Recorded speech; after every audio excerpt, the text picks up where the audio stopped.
Fala galera, beleza? Aqui é o Wagner Rambo do WR Kits Channel e este é mais uma Fast Lesson. Hoje nós vamos ver e fazer uma análise no simulador sobre o resistor de polarização de base de um transistor no chaveamento. Quando eu quero saturar o transistor para acionar uma carga específica, qual o melhor resistor utilizar para a sua base? Eu trago várias dicas na aula de hoje, por isso já deixa o like e se inscreva no canal. Este vídeo é um oferecimento da Rindac Componentes. Acesse rindaccomponentes.com.br, o primeiro link da descrição, faça o seu cadastro, confira todos os produtos. A Rindac tem no seu DNA o amor pela eletrônica e a WR Kits também. Então confira todos os produtos, faça o cadastro lá em rindaccomponentes.com.br. Na descrição você encontra os nossos cursos Hotmart, tem amplo conteúdo também. Tem os simuladores, LT Spice básico e intermediário, tem Proteus, tem KiCad, tem amplificadores, tem análise de amplificadores comerciais, osciloscópio, datasheet e muito mais aqui para você. Estão prontos para mais um vídeo? Segura aí!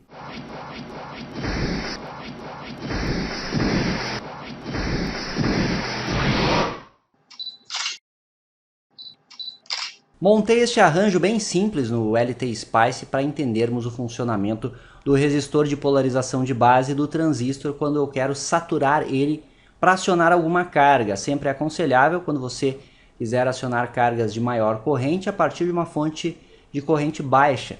Situação típica em que você tem um microcontrolador, por exemplo, que fornece no máximo uns 40 mA nas suas saídas e você precisa acionar uma carga de 100 mA, 500 mA, 1 A ou mais, um driver com transistor é o indicado.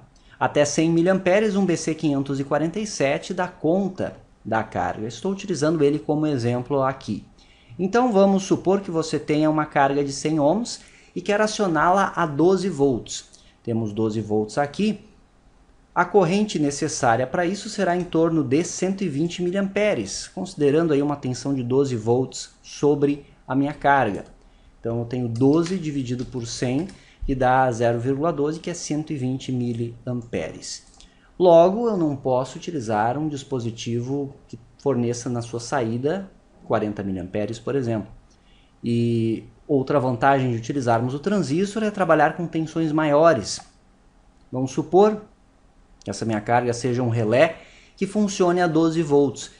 Com um sistema discreto, um circuito digital de 5 volts, eu não conseguiria acionar também por conta da tensão. Então aqui, o que nós fazemos normalmente é utilizar um valor intermediário de resistor. Eu preciso pensar em um resistor que não sobrecarregue o meu circuito de acionamento. Aqui estou representando ele com esta fonte simples aqui, de 5 volts.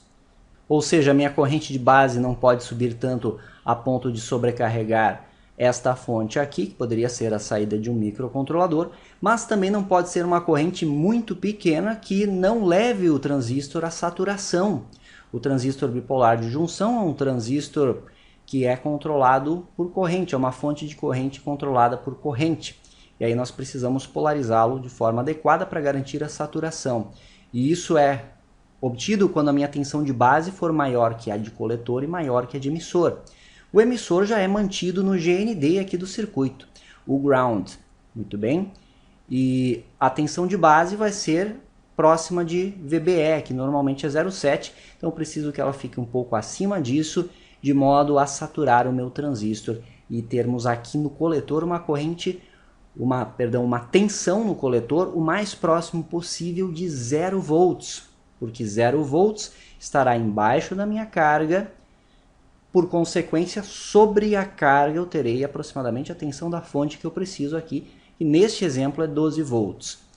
Vamos fazer a simulação tal como está. Eu estou no LT Spice, eu já deixo a dica para você aqui embaixo, cursos LT Spice básico e LT Spice intermediário, para você aprender a utilizar esse simulador. Ele é bastante útil para esclarecer este tipo de dúvida. Com um resistor de 100 ohms, eu tenho uma corrente de base aqui de 41,15 mA. A nível de cálculo, nós utilizamos a lei de Kirchhoff, que é -5 mais 100 vezes IB, que é a corrente de base, mais 0,7, que é a VBE. Fazendo aí o arranjo na equação, vou ter que a corrente de base é igual aos 5 volts menos 0,7, que é 4,3, dividido por R1. Então, nós teremos 5 menos 0,7 dividido por 100.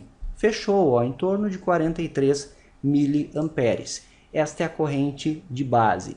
Mas observe o seguinte, com este resistor de 100 ohms, então agora você já viu como calcular o resistor também. Aplique a lei de Kirchhoff das tensões. Com o resistor de 100 ohms eu tenho uma corrente um pouco superior a 40 miliamperes, isso já iria sobrecarregar um microcontrolador que forneça 40 no máximo, por exemplo um AVR, então estaria sobrecarregando a GPIO deste microcontrolador. Por isso utilizamos um resistor um pouco maior, aumentando o valor deste resistor, eu diminuo a corrente de base, só que eu não posso diminuir tanto e vamos ver isso também. Por isso normalmente trabalha-se com 1K ou 1000 ohms nesse tipo de situação, que daria menos 5 mais 1000 RB mais 0,7 igual a 0, lei de Kirchhoff das tensões, fica 5 menos 0,7, 4,3, dividido por 1000. Então, de novo, eu vou ter esta situação aqui, agora 4,3 miliamperes. Vamos verificar isso. É o que temos aqui, é muito próximo disso, 4,19 miliamperes. Muito bem. E também podemos medir a tensão aqui no coletor, que é 200 milivolts, ou seja, muito próximo de zero. A tensão sobre o R2 é muito próxima dos 12 volts que eu preciso. E a minha corrente de coletor, 117 miliamperes, que é próxima do que calculamos também, que é 12 volts dividido por 100 ohms.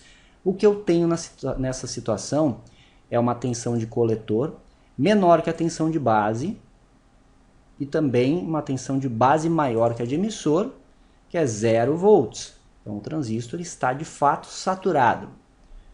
Agora, se eu aumentar o valor do resistor, vamos colocar 47K, por exemplo, eu vou diminuir a corrente de base. Não concorda comigo? Olha só, a corrente de base fica aí em 90,8 microamperes. Alivia bastante para o circuito digital que estaria acionando esse transistor. Só que em compensação a minha tensão de base estará, deixa eu medir só ela, em 728 milivolts. Estão vendo que ela está se aproximando muito da própria VBE do transistor. E uma tensão que se situe próxima ou abaixo da VBE do transistor vai cada vez mais tendendo o dispositivo ao corte. Tendendo esse transistor ao corte, eu terei uma tensão de coletor um pouco maior. Vai se afastando de zero, vai aumentando a tensão de coletor. Por consequência, vai diminuindo a tensão sobre o dispositivo, sobre a minha carga que eu quero acionar. Nessa situação, eu teria 8 volts, 8,1 volts já na tensão de coletor. Então, um resistor de 47K já é um resistor muito alto para eu saturar o transistor. Vamos diminuir mais um pouco, colocar, por exemplo, uns 8,2K. Vou dar de novo a simulação e com 8,2K eu tenho 318 milivolts. É um pouco acima daqueles 200 do 1K, mas ainda estou saturando o transistor, uma vez que a minha tensão de base é maior. Está aqui, em azul, 793 milivolts. Então, saturando o transistor.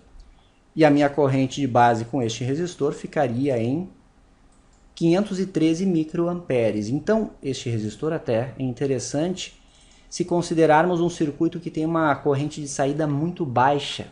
Possa fornecer uma corrente de saída muito baixa. Perfeito? Então é assim que você define o resistor de polarização de base, e esse é o motivo pelo qual normalmente utilizamos o valor de 1K ou muito próximo disso, como você está vendo aqui.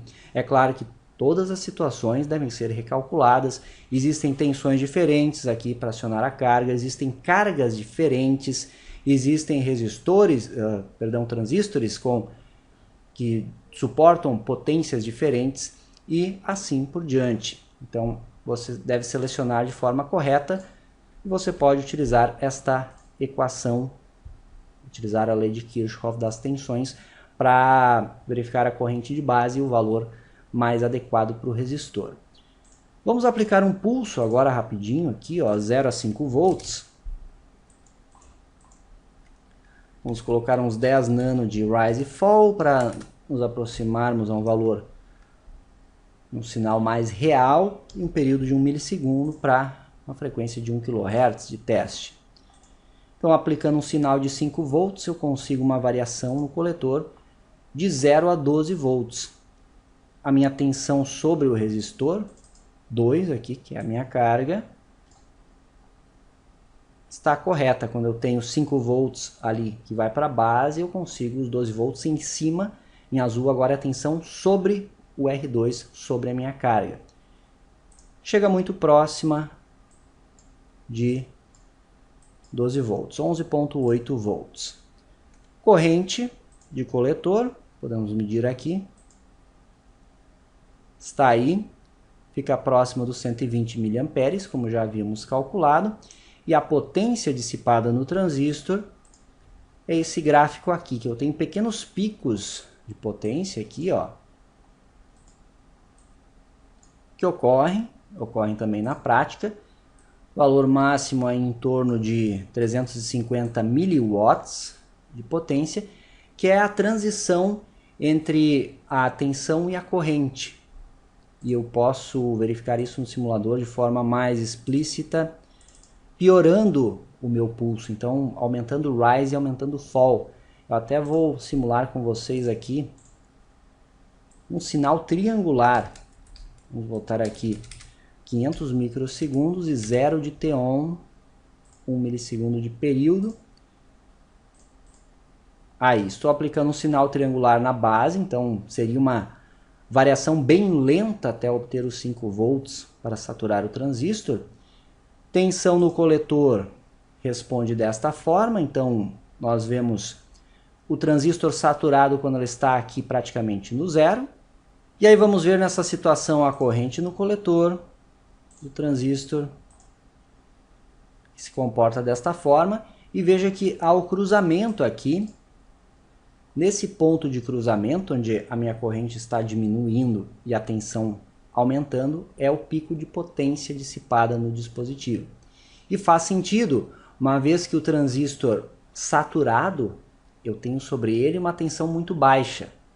A tensão sobre ele fica muito próxima do 0 volts.